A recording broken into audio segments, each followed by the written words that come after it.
Hey there, guys. All right, today we are back with some more History Matters. This time we're back with another short animated documentary.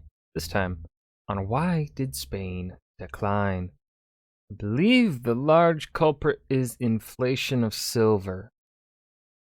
Because they just kept fucking mining the shit and sending it over and over and over and didn't stop and didn't slow down or regulate it, and they were just like, more silver. More. And that is why I largely believe Spain to have declined. But I'm sure we will be educated on much further contextual information. But before we dive in, make sure you go and check out the links in the description box below. I would love it if you joined the Discord and followed me over at Twitch. Got it? Good.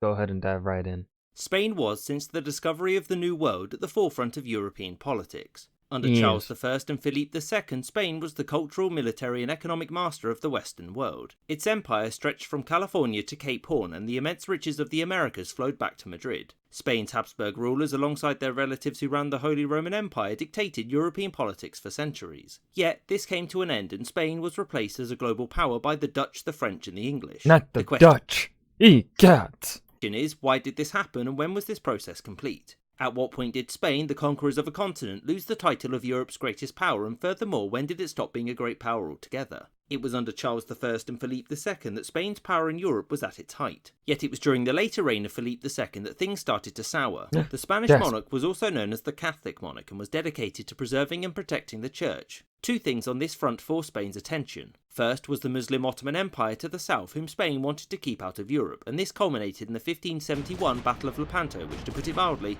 was expensive. The second challenge to it was the Protestant Reformation, which saw the Pope?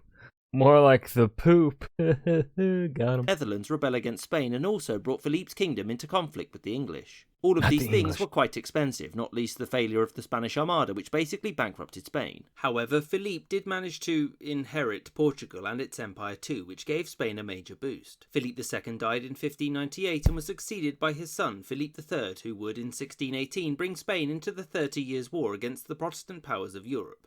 Let me guess, this was also expensive. France. Spain actually performed quite well during the war, but it was extremely costly. Also, revolts broke out in Portugal and Catalonia, which saw Philip IV in 1640 effectively lose control of the former. In 1648, at the end of the war, Spain acknowledged Dutch independence and thus lost access to the richest lands in Europe, and also now had to deal with another rival at sea. In 1658, Spain was defeated by France, which effectively established Louis XIV as Europe's leading monarch and also saw Spain lose this land. It's at this point we can safely say that Spain was no longer the foremost power of Europe. Spain suffered more difficulties when the heavily disabled and heirless Charles II died in 1700. He had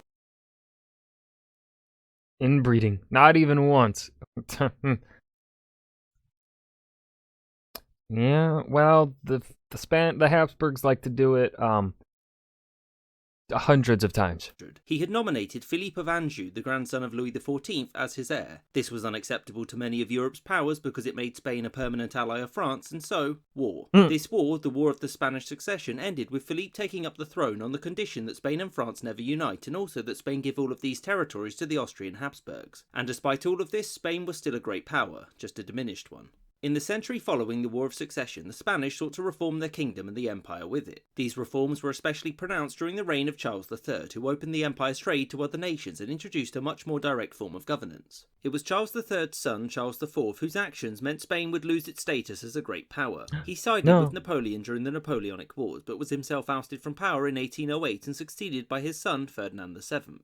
Napoleon wasn't okay with Ferdinand and so wanted his brother Joseph Napoleon made Spanish king. Civil war broke out, Napoleon invaded, Joseph was made king, and France pinched Catalonia. Revolts against King Joseph broke out across Spanish America, and even after Napoleon had been defeated and Ferdinand restored, those who lived there felt that Spain could no longer provide wealth and security. Spain was essentially sidelined after the Napoleonic Wars, and in the decades following lost most of her American colonies to revolution. This was followed by yet more decades of near constant civil strife and conflict within Spain itself. It was thus at this point after the Napoleonic Wars that Spain was no longer considered a great power and would thereafter remain on the sidelines of European politics.